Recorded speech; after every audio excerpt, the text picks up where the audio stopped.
So let's look at the egrets first. Not very, very close, but they are beautiful. Beautiful birds.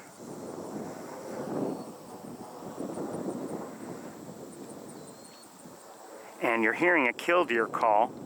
You know, I don't know how well you're hearing with the wind, you know, going over the microphone.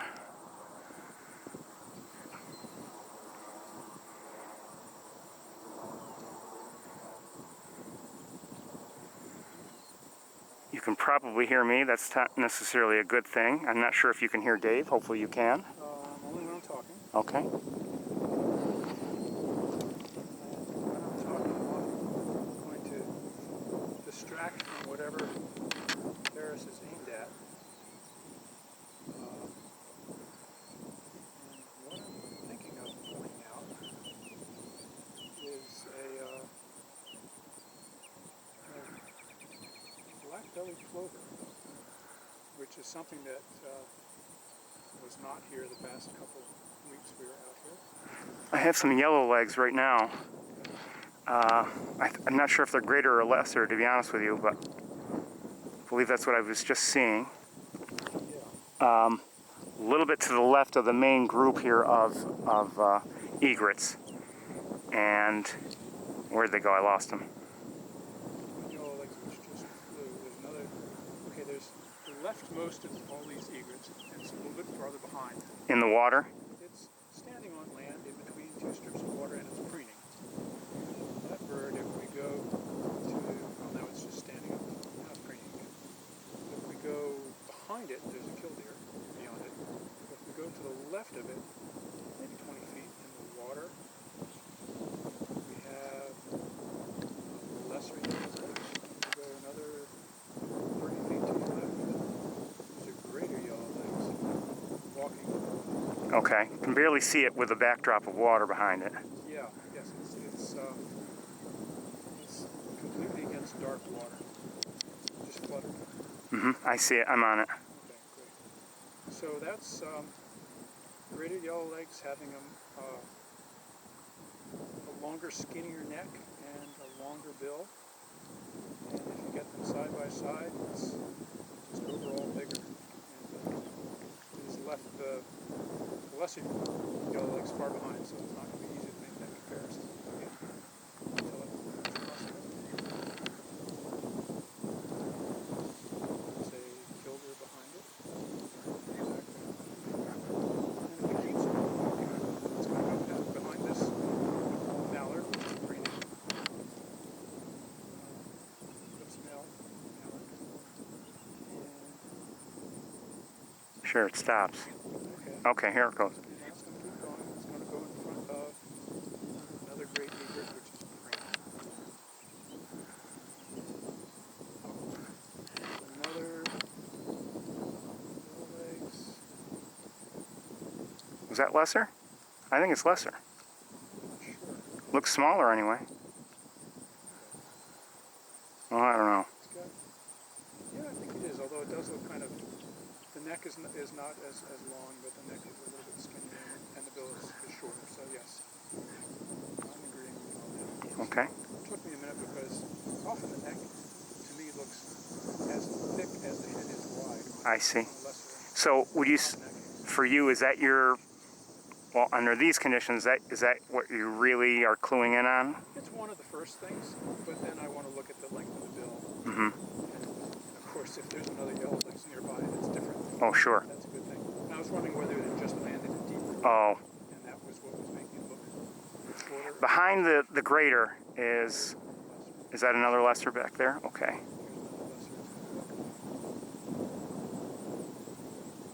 Somewhere in the background, soon, I hope. Going to walk in front of. Okay. Right now, if you go up past to the first broad strip of land from here, there is a black-bellied plover.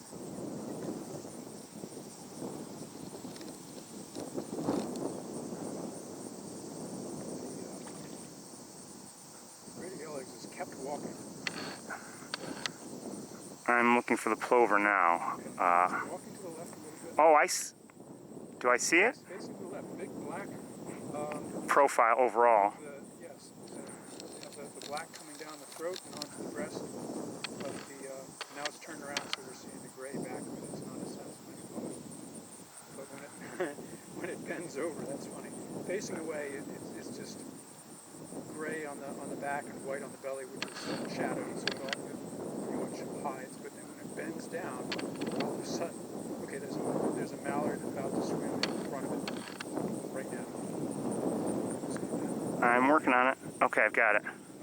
And it's walking to the right. It's walking to the right. Wouldn't mind a better look than this, but you can see the black face. We've got it. Right.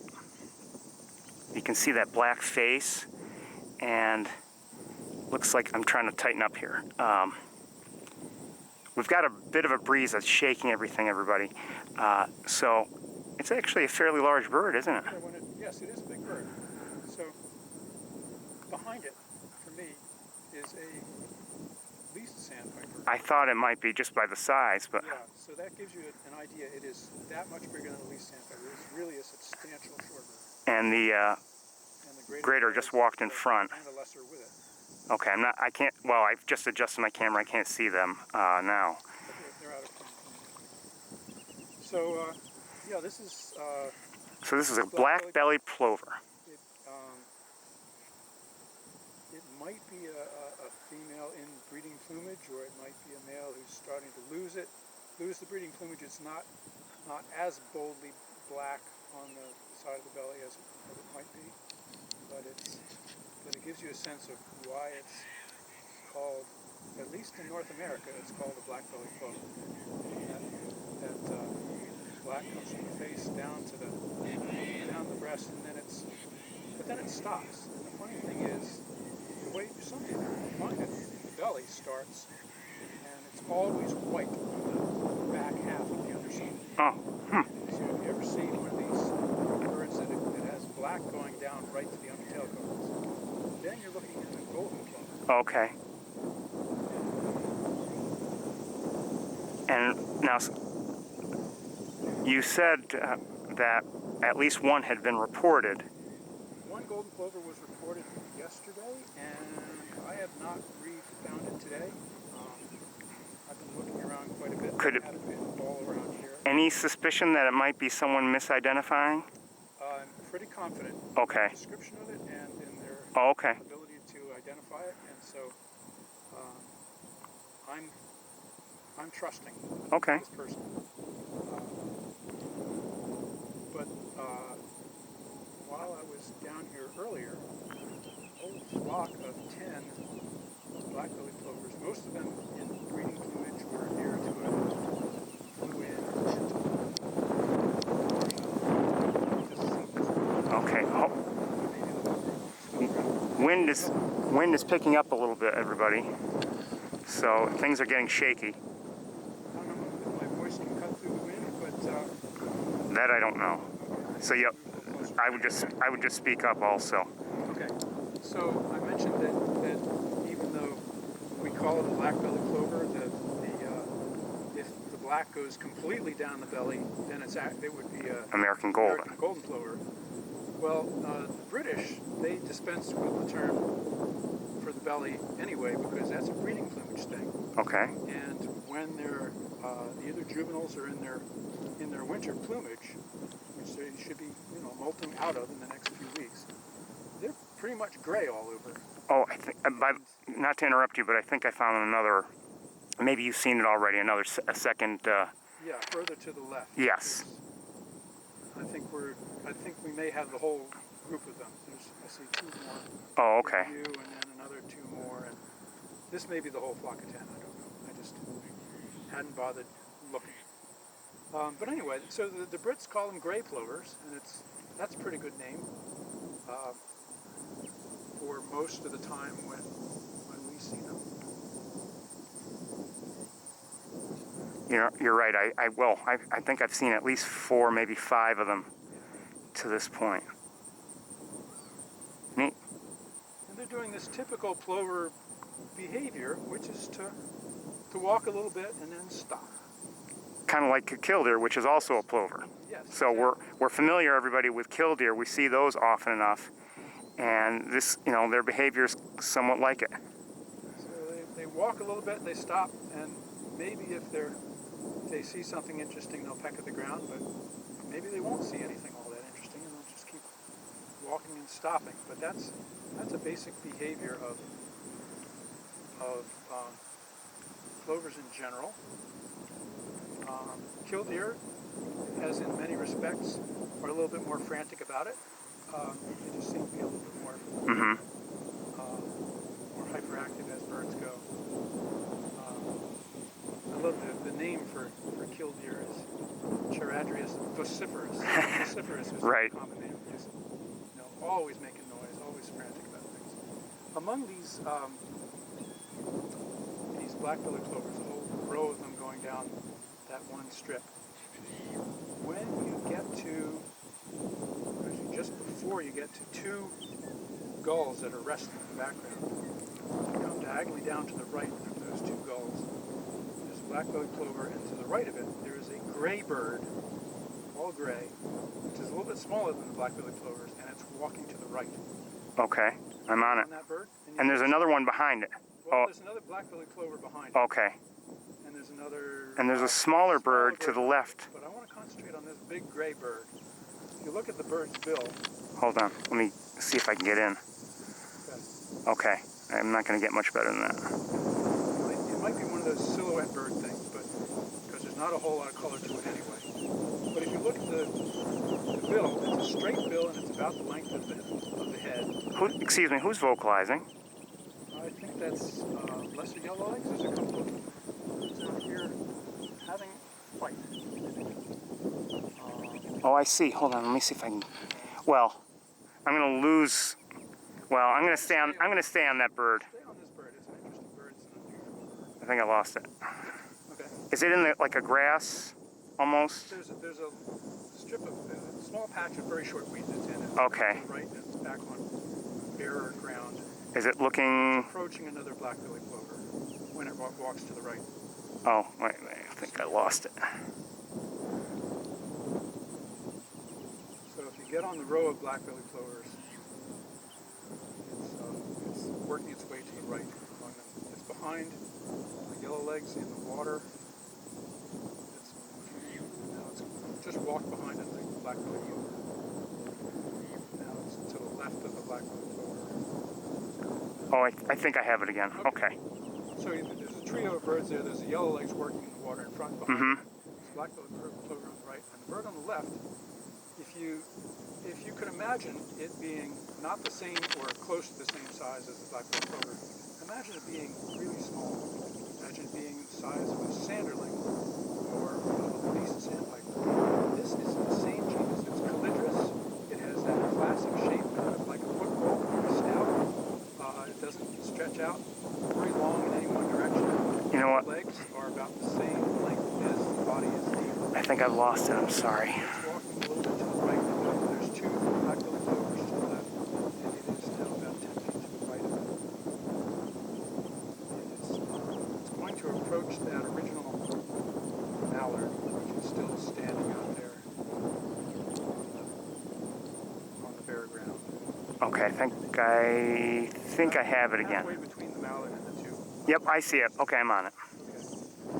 But this is the gigantic version of the calidrus. This is called a red knot. This is a red knot? This is a red knot. This is my first red knot. It is it's a juvenile bird. It doesn't have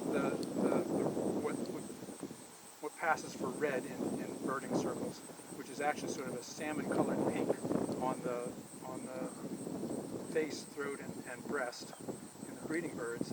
But in the non-breeding birds, they look very gray. This one is actually a juvenile, and it's something that I might not have known myself, but there was another birder who's much better at this than I am. Jay McGowan was down here earlier. And he found it? No, I showed it to him. Oh, okay. He ID'd By it. the description of the person who found it yesterday, who was actually seeing some pink on it, we were expecting it to possibly be a breeding plumage bird, which had, was maybe fading a little bit, but in fact it's a juvenile which just has the barest hint of pink to it, and you just have to see it in really good light. Imagination. or informed guesswork to see that it does have a wee bit of color in the breast. So everybody, if you didn't hear that, we're looking at a red knot that's to the right of the mallard and to the right of the black-bellied plover, which is to the left of the mallard. And now back on, there it is. This is a red knot, a juvenile red knot, and we've never seen one on the tour, or at least not as far as I know, it's before. Considered a rare bird. It's considered rare for here? Yes, for here this time of year, and I think probably for any time of year here. It's just there are so few of them. It's a bird which has actually decreased in population a great deal over the past couple decades. Now there's a lesser yellowlegs about to walk in front of it. Right. And what's amazing to me is that this bird, which is behind the mallard. It's now behind the mallard, but the red knot, which of course is not red right now because that's just the plumage it's in. The red knot is the same body plan as a least sandpiper, but it is bulkier than the lesser yellowlegs. It's not overall taller because lesser yellowlegs has longer legs and a longer neck, but the body is heavier and on the red knot, and you can just imagine in a wrestling match who would win. Although the funny thing is the lesser yellowlegs, I've seen them bullying this bird and sort of pushing it off. It just stretched his neck up a little bit, but mostly it keeps its neck compressed. I just can't get it, my tripod very solid, and because of the wind. Here. I'm hoping that occasionally people will be able to see that. Have a nice long view of it. It is distant, and we're dealing with a breeze here. And the lighting isn't great either. It's a very low contrast bird. I mean, within itself, the very pale gray back pretty much matches the color of the whiter belly with, in terms of counter shading. It just disappears against Sure does. this pale mud and dried duckweed or whatever it is. I wanted to point it out because it's an unusual thing. Well, that's unusual for me. I'm glad. Thank you. It's really neat. But yeah, this is a bird which tremendous migrant. It goes all the way down to South America. Amazing. The Arctic. And on the way, that's a long trip. It has to really fuel up. One of the places that it stops to fuel up, in the spring at any rate, is Delaware Bay. Oh. The shores of Delaware Bay. And they'll have a lot of them there. In the spring. Used to be a lot of them. Oh. And what they would do is in the spring, the horseshoe crabs would come up onto the beaches and mate and lay their eggs, bury them in the sand above the high tide level. And then this is, they would thousands and thousands of eggs. Each horseshoe crab is laying a bazillion eggs. And the excess eggs are eaten by the shorebirds. I see. And that's one of the things that really helped fuel red knots. And I don't know, it's probably 20 years ago now. What happened was somebody discovered that not only was harvesting horseshoe crabs not regulated, but there were things you could use them for, like just gathering them all and grinding them up and using it for fertilizer. Oh.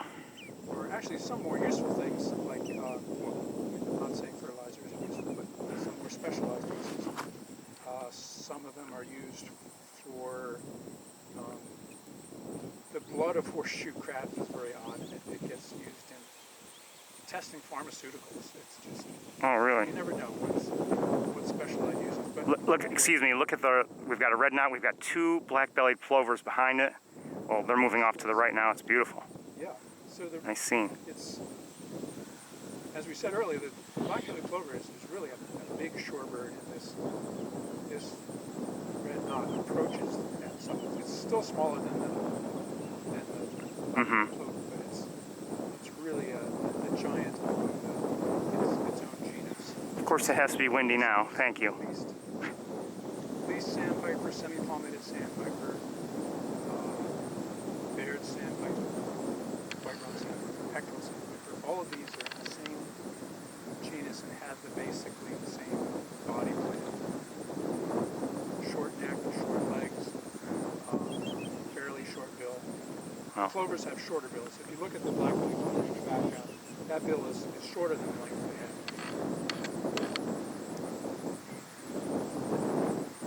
Sandpipers. You're right. Just genus is a large genus. A lot of birds. Well, that wind is just picking up. Hold on. All the black-bellied plovers. Okay, let me see if I can find everybody again. Oh, hold on.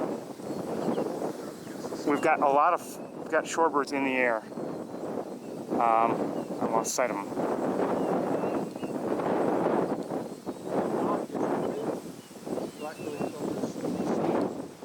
Well, I wonder if something's going on because in the distance, a lot of birds are in the air now. Or they were. I wonder if someone... Oh, wait.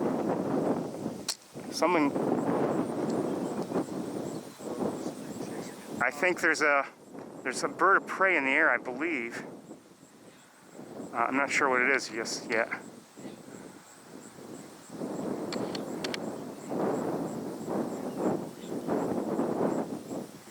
Oh, I think there's a peregrine on the ground. Just landed. And I don't know if I can, let me see if I can, yeah, if you would, I think. Straight out, and it's,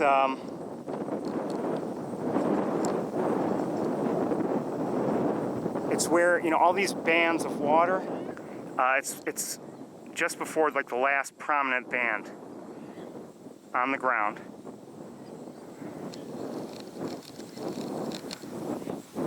Definitely a peregrine.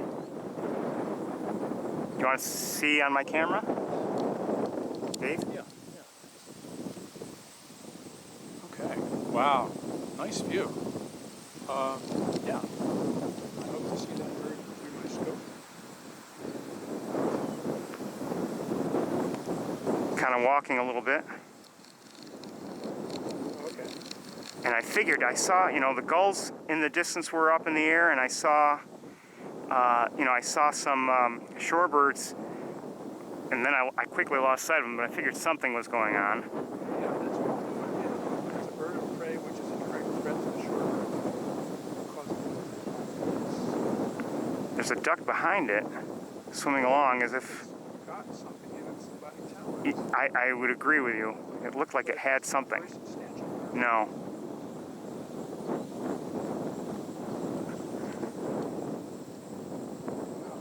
I don't know whether you can see the feathers on its left leg, but it's spotted. It looks like it has very fancy socks on it. Let me see if I can... Just, you know, this wind is really...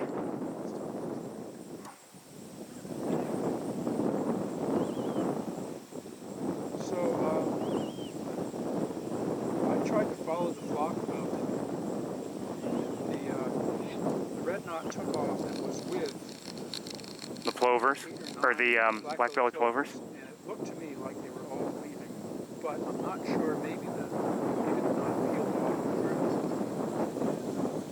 So maybe we had our lucky moment. Could be. It's not I'm as easy for me. I'm staying with the peregrine for the moment. Oh, absolutely. Just want to see what happens. It's not eating. I mean, occasionally it's, you know, paying attention to its claw, but I don't think it has any. Oh, maybe. It's like there's something there, but maybe a leftover or something. Oh, wait. No, I think it's just mud sticking. yeah, I was just going to say both feet have an issue in terms of like something. This has got muck on it that's sticking to its feet.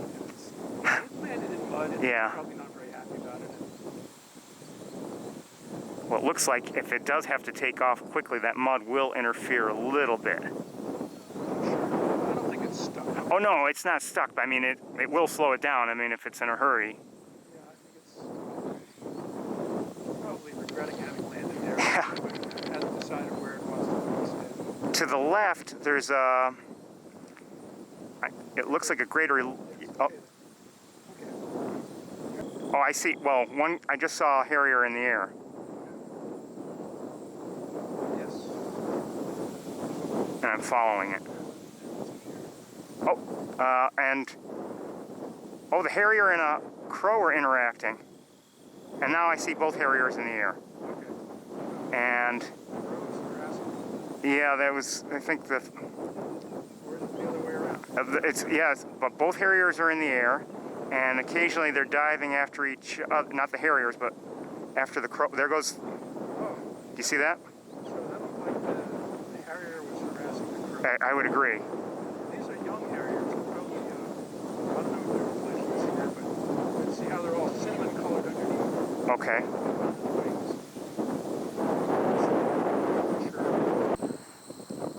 There are several of them resting out here. Row. All of them are walking.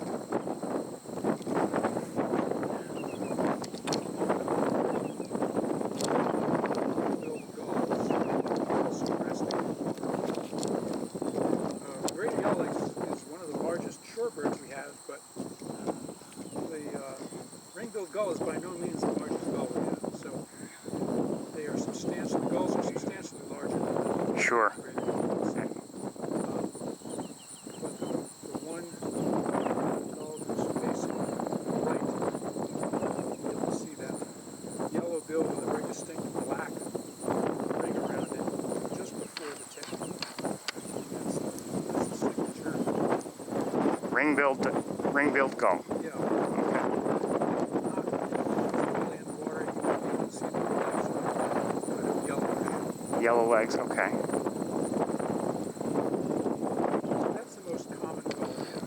Now it's looking like it was just scratching his face. Okay. All of these shorebirds appear to be Greater yellow legs. mostly resting. Some are blotchy. These are adults.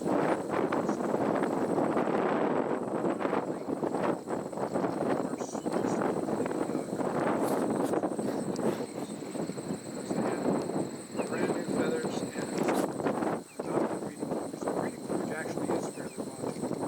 Okay. A lot of speckles and blotches and long speckles.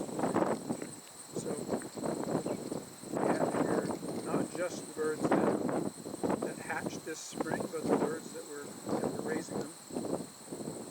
Oftentimes with shorebird migration, there are two waves of migration. The first wave is starts in July, and that's mainly adults. Really? Okay. And they leave the young behind? Either been unsuccessful at breeding, or they've done their job, and, Oh. and the young birds are on their own. And then in August, there's another wave, which is all juveniles. Okay. Here we have So the blotchy ones again are the younger ones. No, I'm sorry. The smoother ones are the younger ones, and the blotchy ones are the adults. the juvenile birds. They have got a complete brand new set of feathers. So there isn't any molting going on. There isn't any replacing Okay. one thing with another thing. And there isn't more spectacular breeding pattern, which, you know, on a yellow legs, it's not that spectacular, but there's a lot of spots and some blotchiness. There's also, among the gulls, the left hand, those are left into this group of yellow legs. There are two gulls, which are immature gulls, and the right full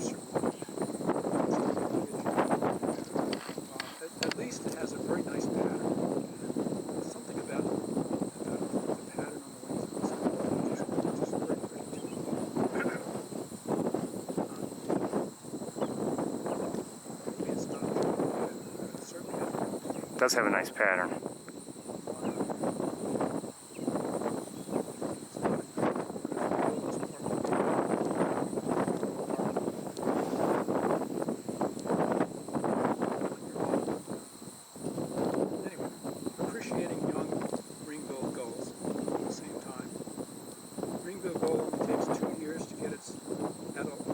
Okay. So the one that's further back, I'm thinking is a year old. The one that's closer, But I'm not sure. Maybe they're both a year old. but look at the tip on that one. That's, well, now facing right. Yeah. It goes, the black, the bill is black all the way to the tip. Or not the entire bill, but I mean, there's no, it's not a ring. It's Right, like it's not a ring. So it's the adults which have a ring. Okay. And to add confusion, there are stages of other gulls which also have a ring. Sure. So an immature herring gull, an immature great black gull, Nothing can be easy. might show a ring. Not the most distinctive feature, not the best name, but anyway, that's what we call it, the ring gull. That's what it is. It's same size, same shape, and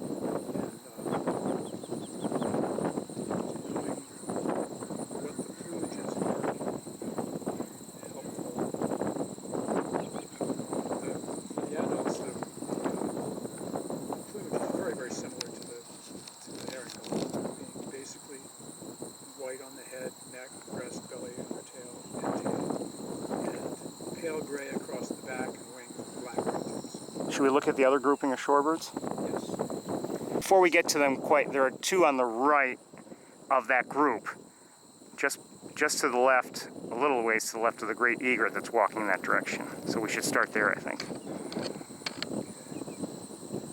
Yeah, okay. These are sleeping shorebirds. Blotchy, the one on the right is blotchy. Yeah. And, okay, they're a little bit further away, so it's a little harder to tell. They look the same size or smaller.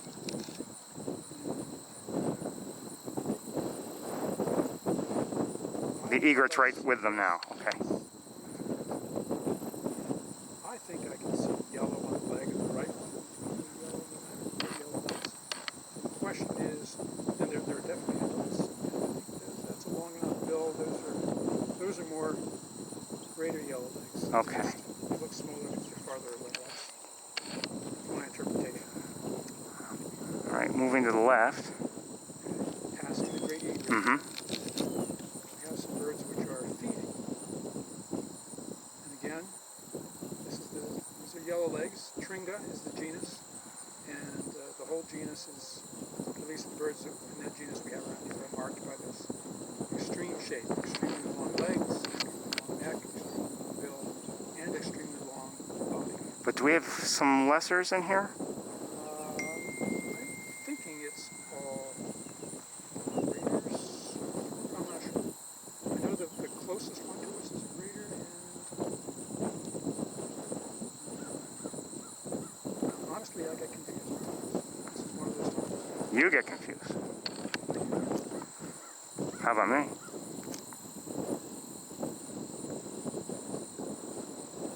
I think at least the one that's to the left, on the left turn, well, not all the way to the left where the three are. Oh yeah, I think we have some greater and lesser here. Okay, there's definitely a greater which is walking to the right and just going in front of us. Well, if you look, there are three birds on the left of this overall grouping. 2 and 1. To the very left, I think that's a greater, and then in closer to the right and now heading right, those are two lessers. Yes, so there's a greater on the very left that's walking to the left, and then there's several lesser yellow legs. Mm-hmm. 2, 3, 4, 5, 6 lesser yellow legs, and then you get to another greater. This is largely by size, and now that we have that size established, we can try to refine our abilities to identify them. Says you. It's tricky because they are all extreme, and even in the case of the lesser yellow legs, the bill is longer than the length of the head. But it's not as much longer. And the neck is long and skinny. It's not as long and skinny. So sometimes sometimes that neck looks as thick as the head, and right now it doesn't, and that was certainly delaying my recognition. So yeah, lesser yellowlegs. All right, I'm going to leave the camera here. I want to look around a little bit with binoculars.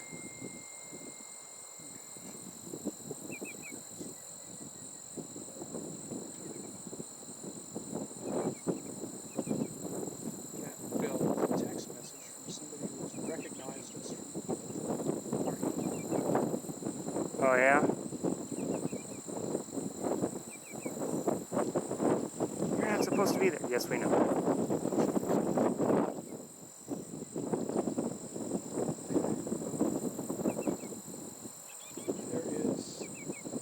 You know, shorebirds that I'd like to look at, which are a little bit further away. are they, okay, let's, From the yellowlegs, the lesser yellowlegs that we've been looking at. okay.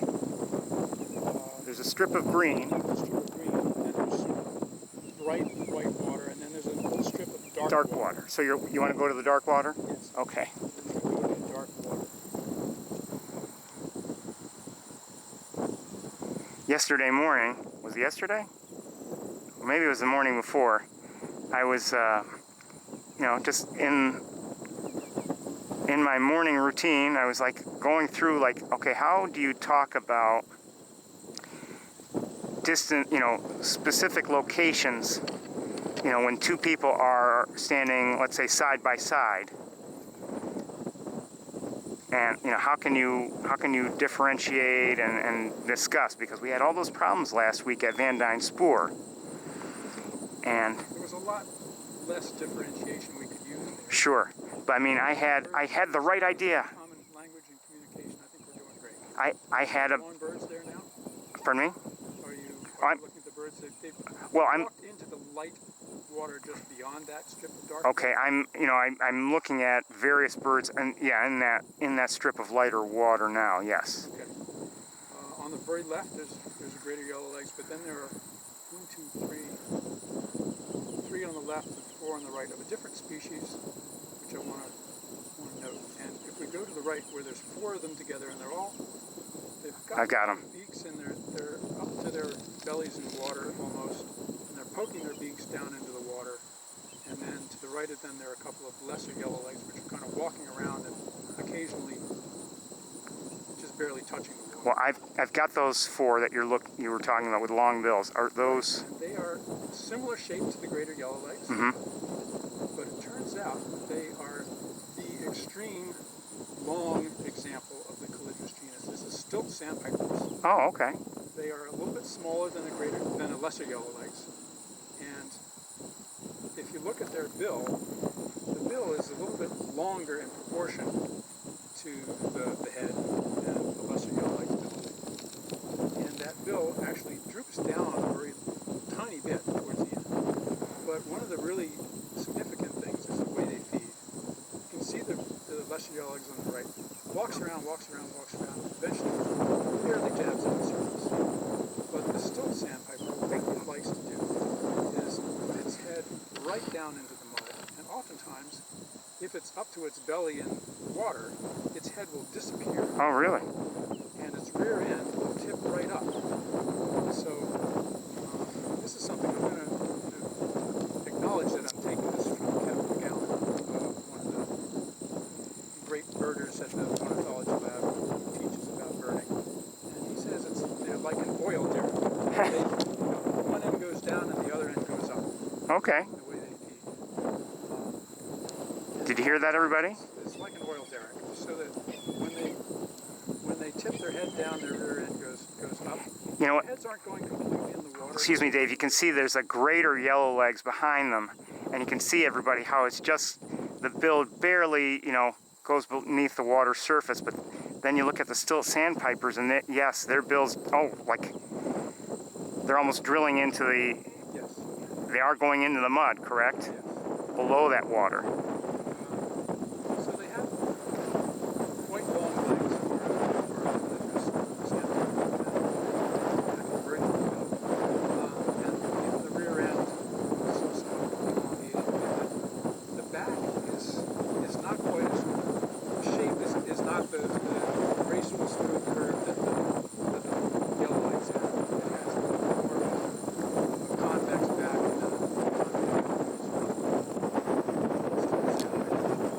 This wind is terrible. Things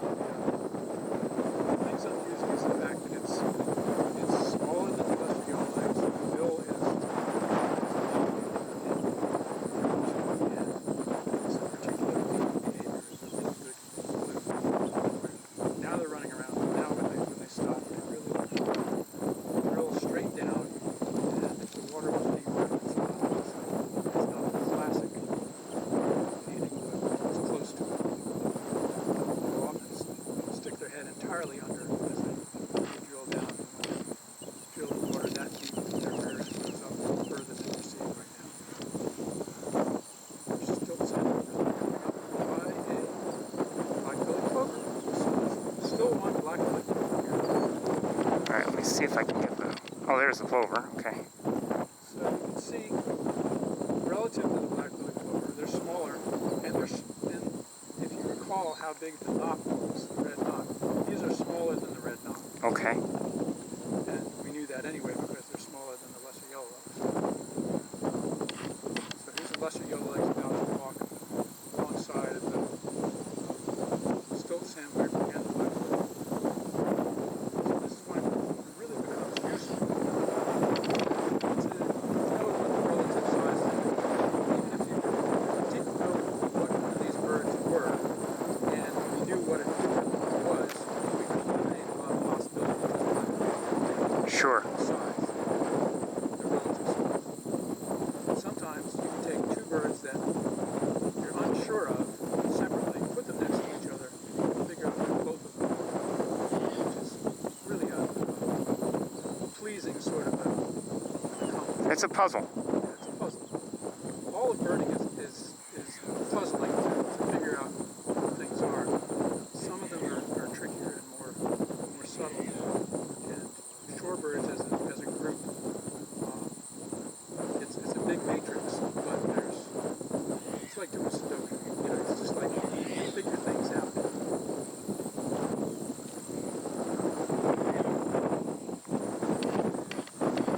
I just wish it would, you know, if I could get that wind to stop for a minute.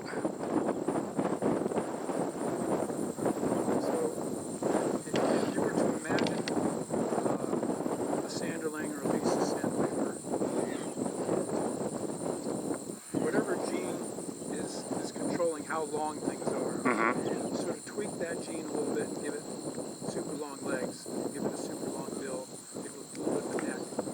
Even though it started out being the same thing, it's Still sandpiper. It's still a caligious sandpiper, but it is the most extreme in terms of being long-legged.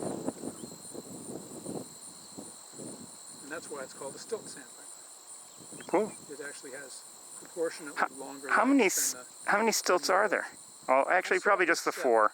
There were 3 on the left. Oh, okay. And then there were 4 on the I right. thought I might have seen more, but I was afraid I was getting them confused with other birds that are there. Now, there are a couple of birds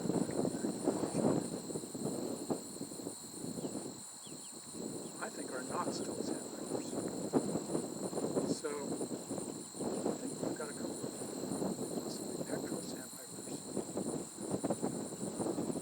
So at the very, I'm seeing like the end of the ducks, the left end of where there's ducks sleeping. Okay, hold on. Let me dial back out.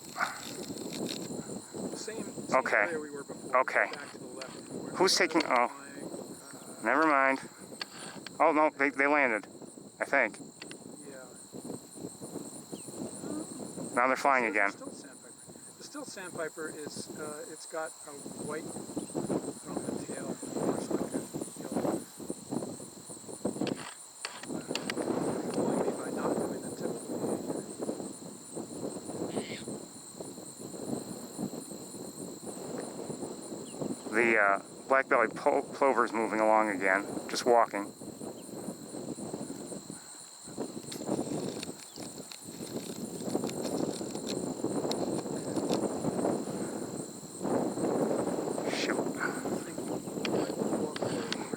Okay, I just want to see if I can, I lost it. I was trying to zoom in. I want to, if possible, just get a slightly better look, if possible, at the black-bellied plover. It's not going to be sharp because that wind just won't allow it. But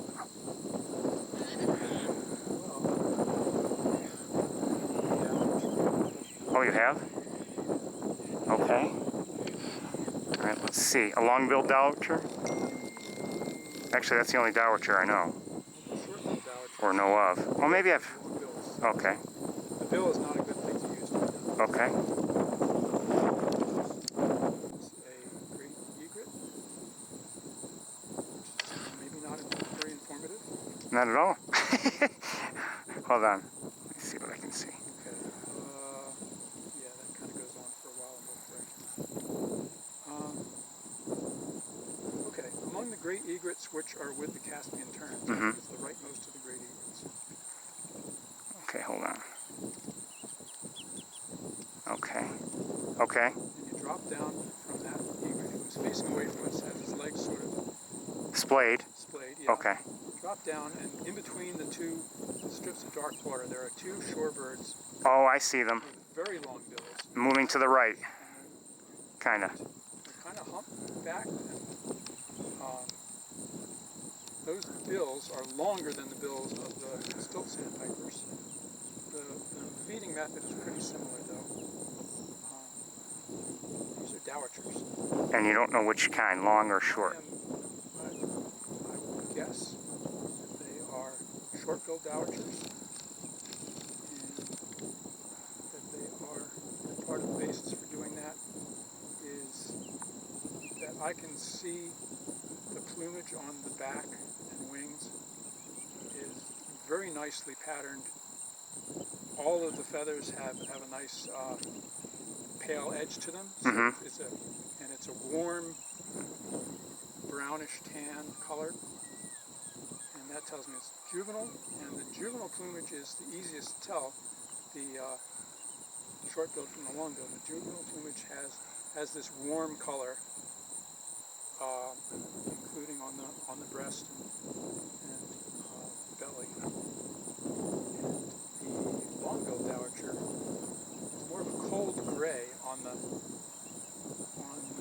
breast and belly, and it seems to be a colder color on the back, and some of the feather edging on the back might seem more orange than tan. Okay. So you're thinking these are short-billed dowitchers. Short-billed dowitchers. They're definitely juvenile dowitchers. If we were to, Juveniles. Another distinction between the two dowitchers is that long-billed is larger. Now, it looks to me like the bird on the right is a little bit larger than the bird on the left, but they're so alike in plumage and shape that I'm confident it's just, individual variation. Okay. I don't think that's two different species. And another thing about the long-billed dowitchers is they are noted for having very deep bellies. So they look, I've heard it described as if, again, I think it was Kevin McGowan who said, looks like they've swallowed a grapefruit. Dave, if you can move a little bit to the right and in the dark water, Yes. just at the edge, there's a bird not the one that's moving left.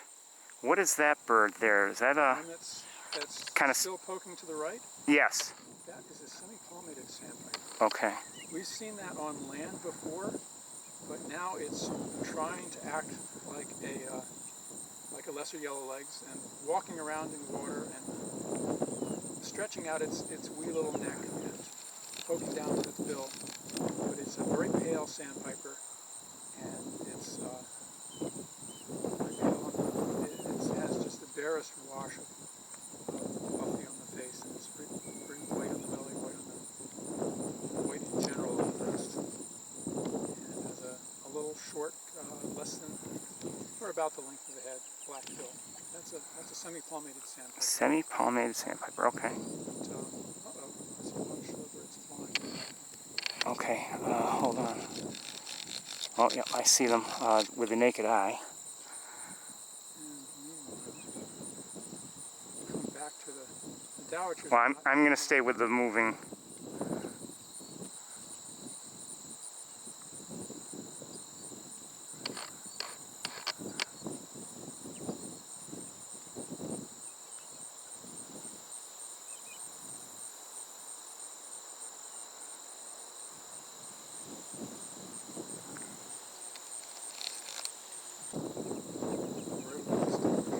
Oh, and behind them, the ducks behind them. The second one Oh, to the right. I think I see a pintail. Do I see a pintail? Could be. The second rightmost bird, I think, is a black duck, American black duck. Well, I'm looking in they're in the water, not anything on not on the ground, but I think I see, or dry ground, I think I see a pintail. Right. His face is, his head, his bill is down in the water. Correct. It's very fluffy.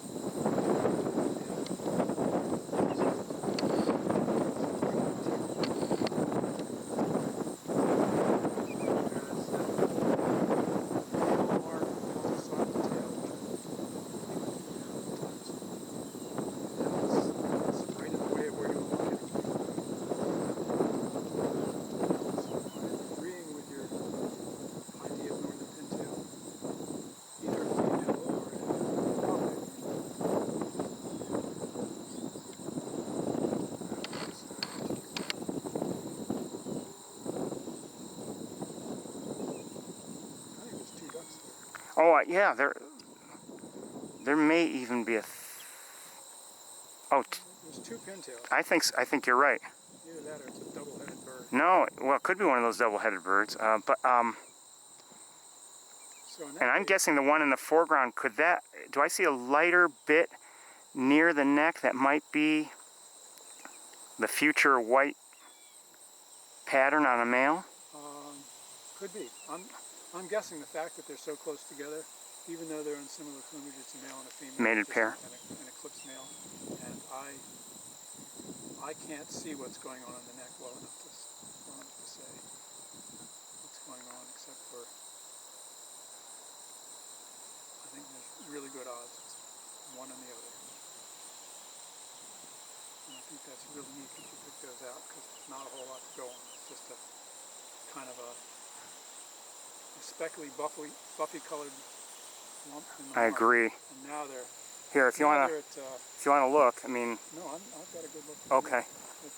Now they're in profile, which is nice, and it's more like what you'd expect of a duck. You know, you can see the tail, you can see the head, see the eye, you can see the neck, and of course the pintail has more of a neck than a lot of ducks. Mm-hmm. It's got a longer, thinner neck, kind of makes it look more graceful. And Yeah, I think that's a male in the foreground, and I think that's a female. Just the way she lifted her. Well, maybe I'm wrong about the female, but just by the appearance. Cool. The bigger a bird is, the more wing area it has to have. Right. And so the more wing muscles it has to have, the body gets bigger much faster than the head does. So Okay. if you look at a hummingbird, the head is practically the size of half the body. I mean, just as a general. I mean, maybe it's a third, but it's big compared to the body. The bigger the bird is, the smaller the head will be in proportion. As a general rule. There's little exceptions to tricky things like that. Makes sense. Good thing to remember.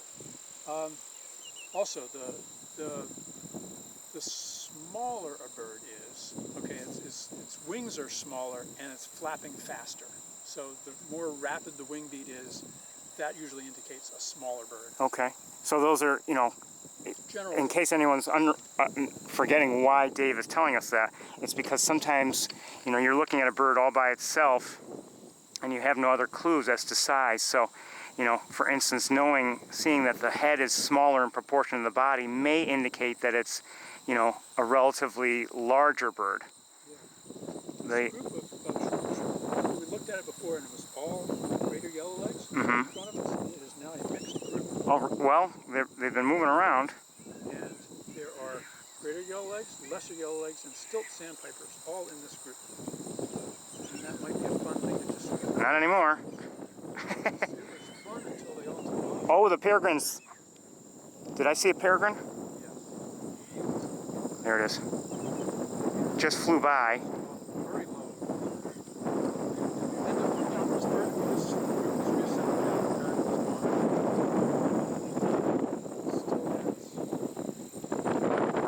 it was gone. I'm not looking at anything right now. I'm looking just to see with the naked eye if the peregrine comes back. I don't see it. Well, Okay, I'm going to go back to that group. View here of Okay, I'm going to go back at that group, and I'm going to see if I can go left to right in decent close-up, hopefully.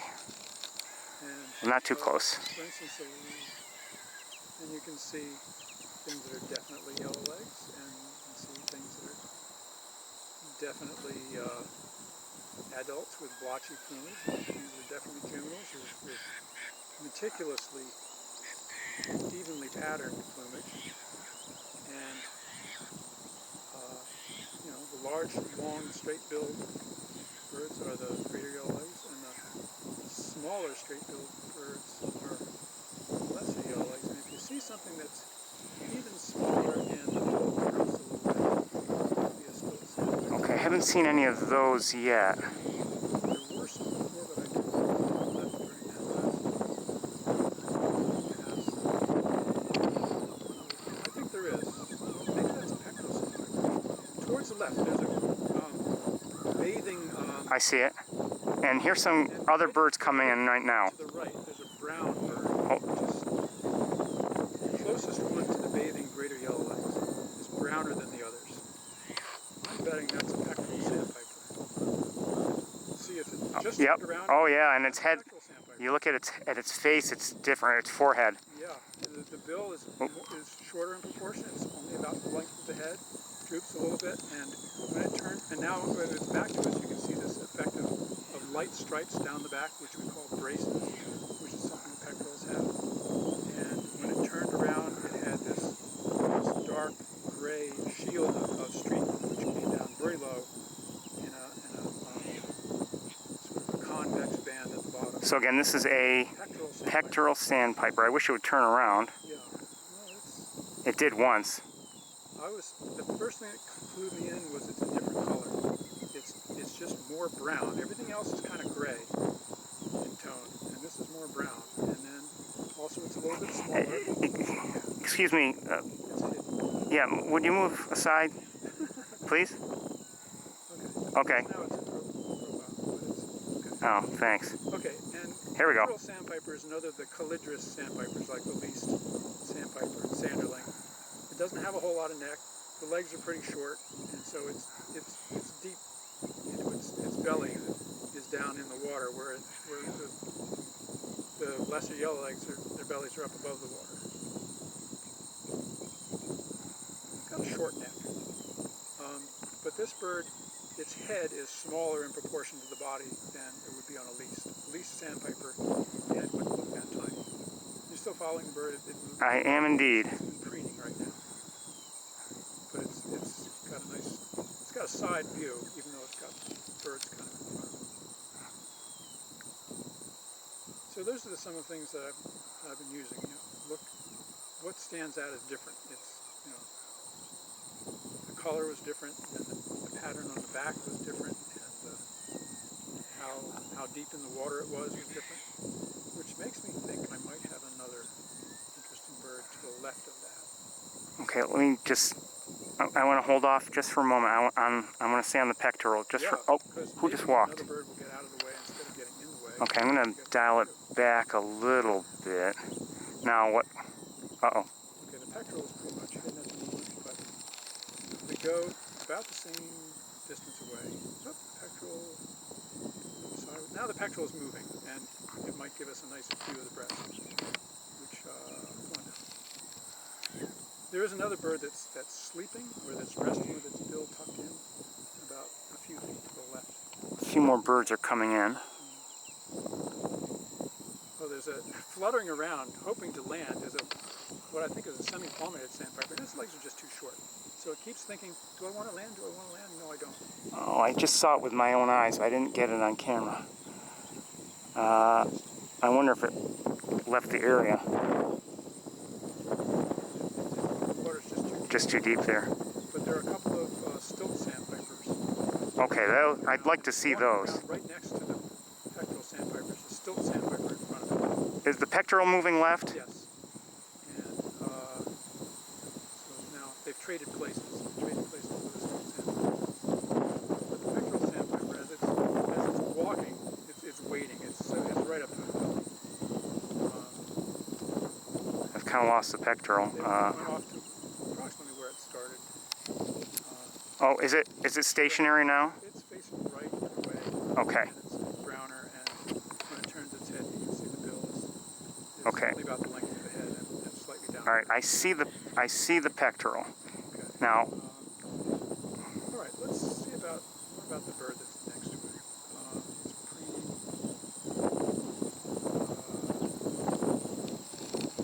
That bird is quite low in the water. And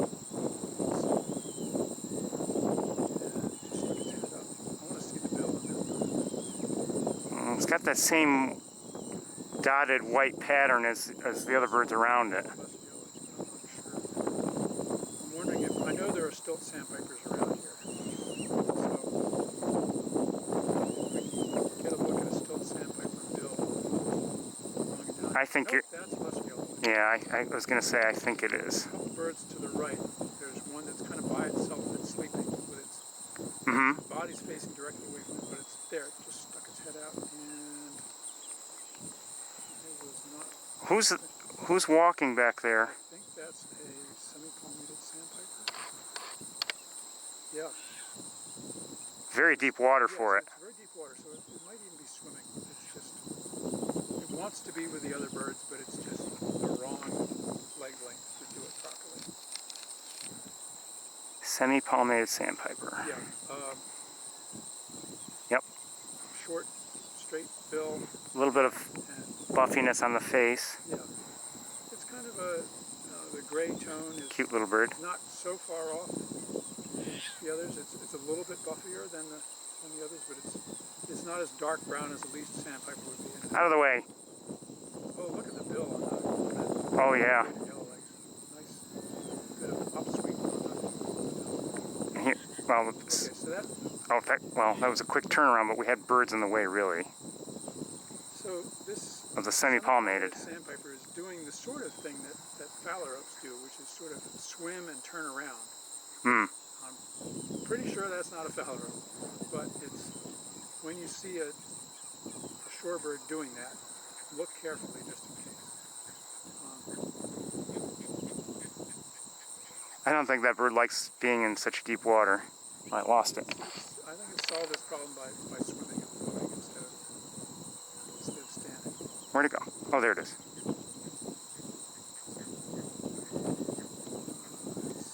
It's a cute little bird. Yeah, but clearly different than all the others. Much smaller. The back end is, I mean, it comes to a more blunt point, I would say. It doesn't have the wings and tail really stretched out so much the way the yellow legs do. I see what you mean. And it's got basically no neck, not very much bill. And those are things that point to it being in the calidrous group, at least in the knot.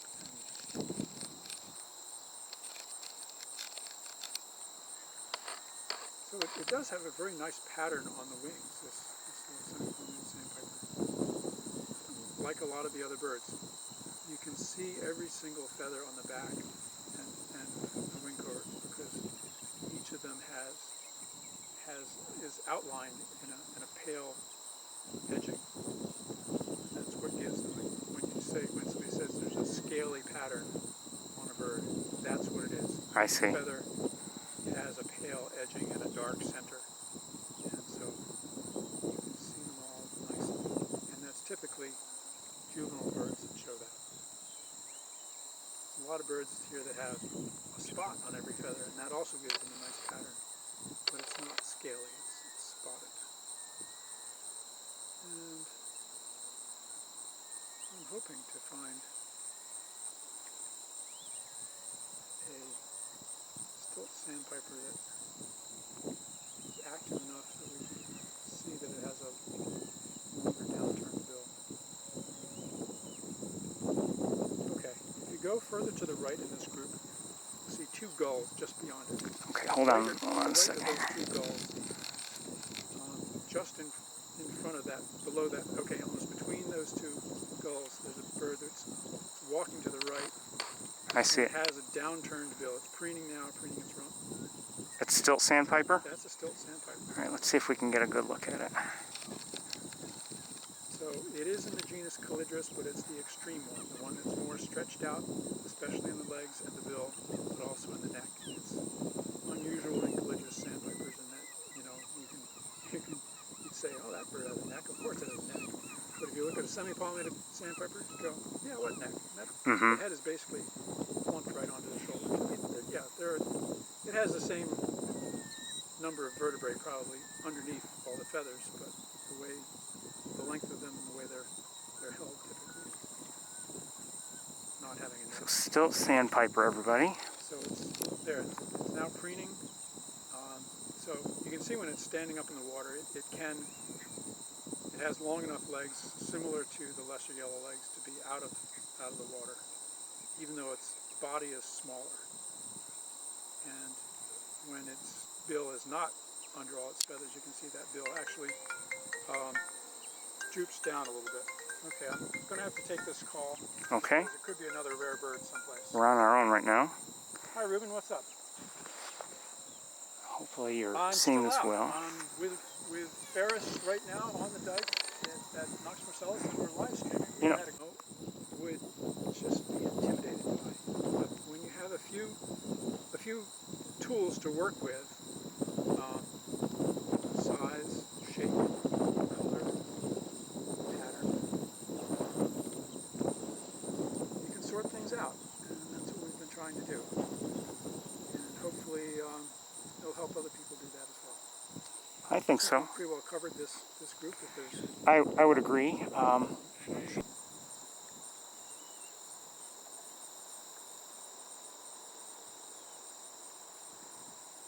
I mentioned phalaropes before. Mhm. Phalaropes have very thin bills, and one of the things that they do in the water is they literally spin around in order to push the water at the surface away from them, which creates an upwelling Oh, and brings tiny little tidbits to the surface, which they grab rapidly with their little forceps bills. that's pretty amazing when you. It's pretty amazing when you think about it. Yeah, and they are among the shorebirds. They actually do have enough webbing on their feet to swim well. They winter out at sea. And, but they also, Wilson's phalarope, if we saw one of those, it would be just as likely to be walking around on the mud or in shallow water among lesser yellowlegs. It's a little smaller and a little paler, and it's more frantic than the yellowlegs.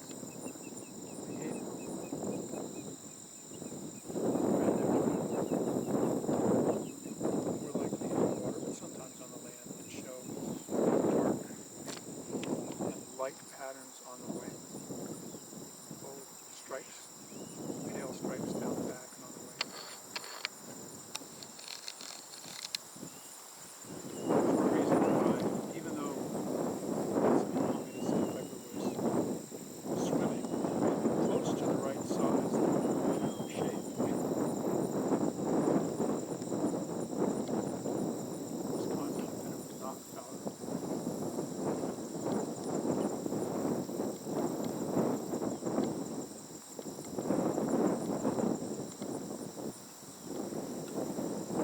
How you doing, Tom? I'm doing okay. Go a little bit longer. Is Joy going down there? I think that's not a bad idea.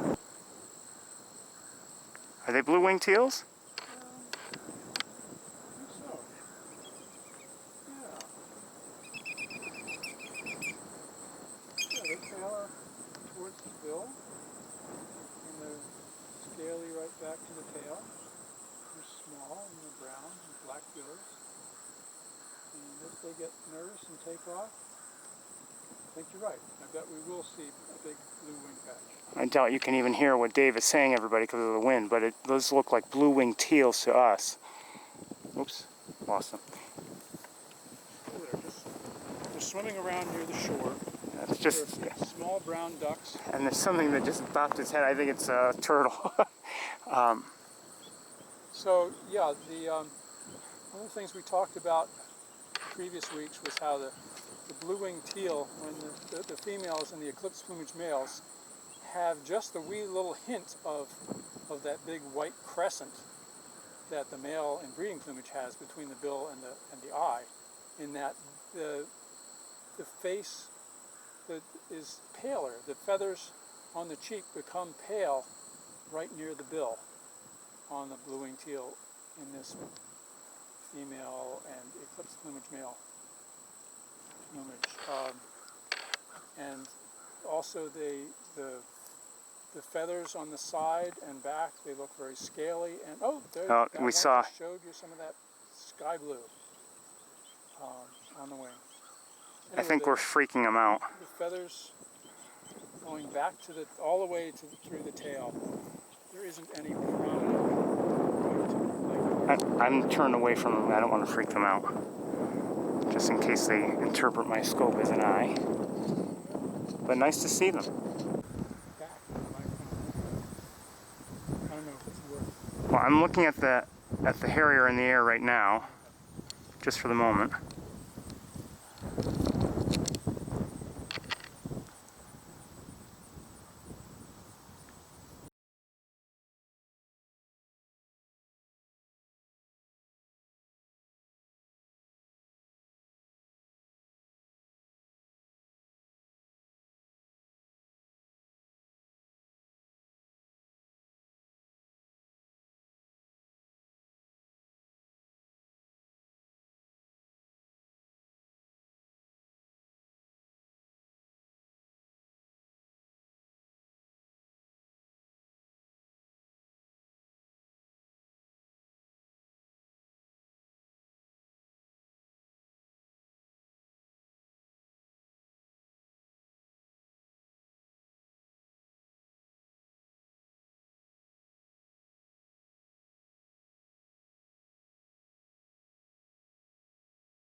Got harriers is the face. It looks a lot like an owl's face, Mm-hmm.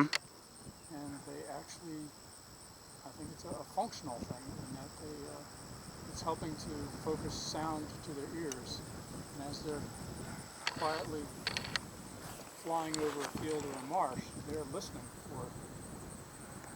They're amazing. for prey. Okay, it's coming back down to prey.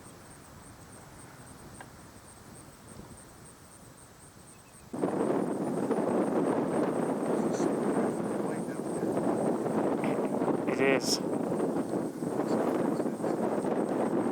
Like, I mean, if you look at, even though they're farther away, straight out from beyond the trumpeter swans, like their egrets there, they're nicely lit because they've got that green background, light green.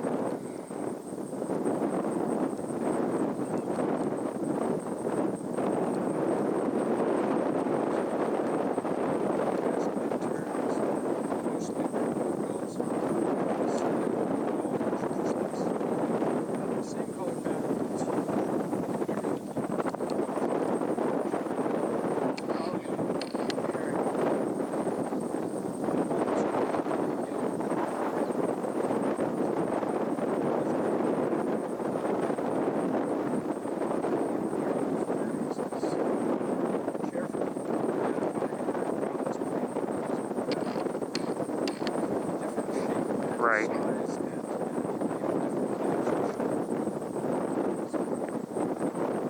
and pretty bird is. Well, the one with the yellow bill, I see it now. Facing away from us, unfortunately. Yeah, Right? It's still pretty decent. No. Well, Different bird, yeah. This one is just sitting on the ground. Oh, way in the back. Mm-hmm. Towards the left. Mm-hmm. Yes. That's that tree. Herring gull? Okay.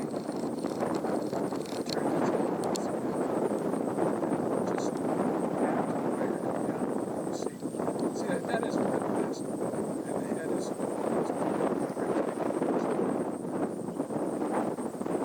and big legs. See, that is a stone. Oh, am I looking at it now? Maybe. It's standing and preening. Okay, I think I do see it. Big legs. Rectangular head. Big yellow bill. If you look at any of the other gulls, Yeah, they're a lot smaller too. the bill is relatively small. The head is rounder. Yep, there it is. Beautiful. Basics of Another herring gull. differentiation between herring gull. Two most common species of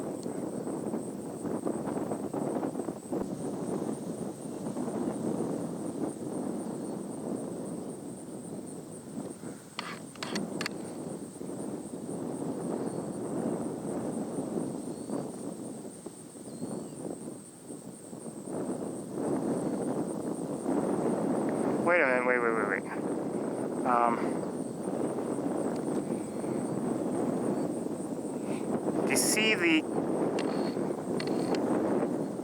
Do you see where there is a concentration of, there are 5 egrets, 5 great egrets.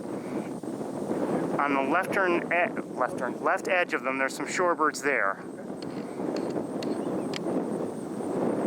And the rightmost bird, until the one that walks is walking, and there's one that's, facing left. Yes, what is that?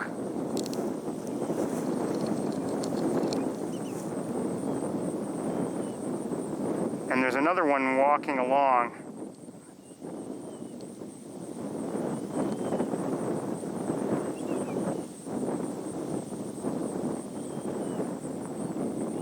Well, what are the larger birds? Are they greater? Are they greater yellowlegs? Oh, okay, there he goes. Did you see it? The one that's preening and dealing with its belly.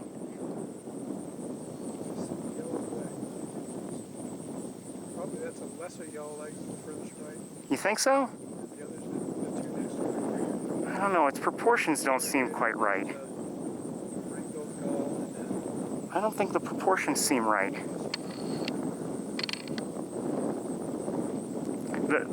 Okay, I'm looking at, there's a gull that's preening, and then to the right of that there's a bird, and the 5th bird. What is that small bird? It doesn't seem like lesser yellowlegs. I may be wrong. that's kind of what I'm guessing. I mean, I saw yellow legs on it. Okay. The others aren't But it's- quite the same. Body doesn't seem to have that same taper.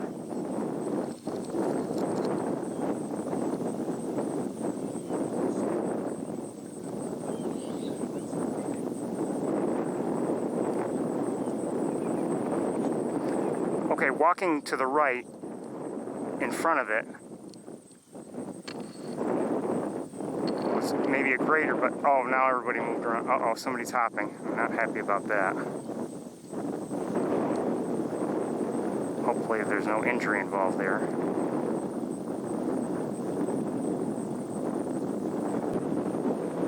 Yeah, I think there's one that maybe... Do you see the one that was running to the left? Or no, I don't know how to describe it. There's an egret that looks like it's maybe just struck the water. To the left of that, and and there's a greater yellowlegs walking just past it. And now we've got a couple small birds.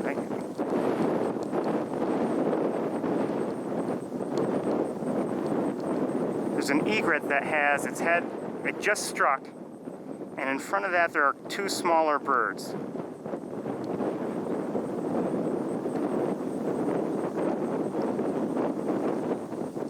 Can't say I'm getting a great look at either one, but well, I'm now looking at the bird, and the wind isn't helping. The bird I'm looking at has its head tucked back. Pardon? I'm sorry? Yes. Yes.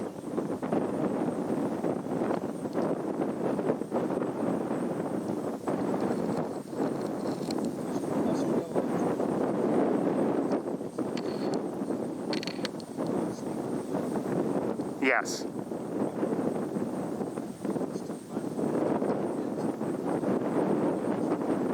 Okay, but that small bird doesn't look right proportionally or size-wise to be a lesser yellowlegs.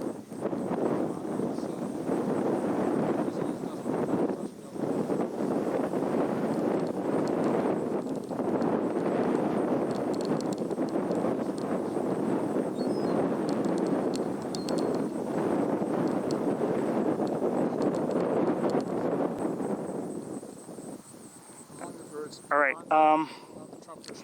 if, yeah, there's,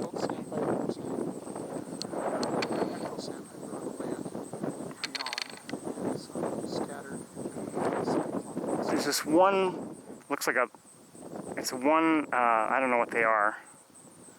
I see some, okay, I think I probably, all right, the gulls, to the left of the gulls, there's a small grouping of shorebirds. Shallow waters. Yeah, shallow water, I would say. And then there's a green, leafy... Yeah, we've got a spray of like one single cattail or okay. something like. And I thought I saw a small bird that was behind it. I don't know where it is now because I looked away. Okay. But it may have been something a little different. Maybe it was semi-palmated. Okay, of the birds that are near that green spray of long leaves. Okay. There is towards us and a little bit to the left, fairly, large relative to the others, a bird which is poking its bill down. It's a gray bird, and I believe that is a stilt sandpiper. Okay. When it brings its bill up, it's not as ridiculously long as the dowiters. Okay. There's another stilt sandpiper just passed. Okay. What's behind them? There's a brown bird which is resting right now. Mm-hmm. And that is a pectoral sandpiper. Pectoral sandpiper, okay. And in between them, there is a semi-palmated sandpiper. Okay. With a shorter bill. Its belly is right up against the water, and its legs are not up against the water. It's maxed out further back than it's out. To the right of the splayed cattails or whatever, what is that kind of stationary? Yes. Pectoral sandpiper, okay. So its body is similar in size to the stilt sandpiper, but the legs are shorter, the neck is shorter, the bill is shorter, and it's browner on the back.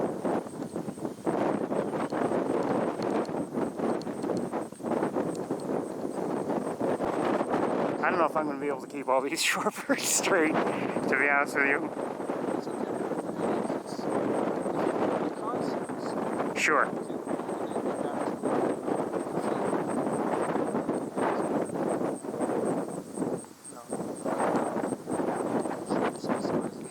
I think it's a good problem to have given, because we've seen so much, a pretty decent variety today, so. Certainly better than last week here.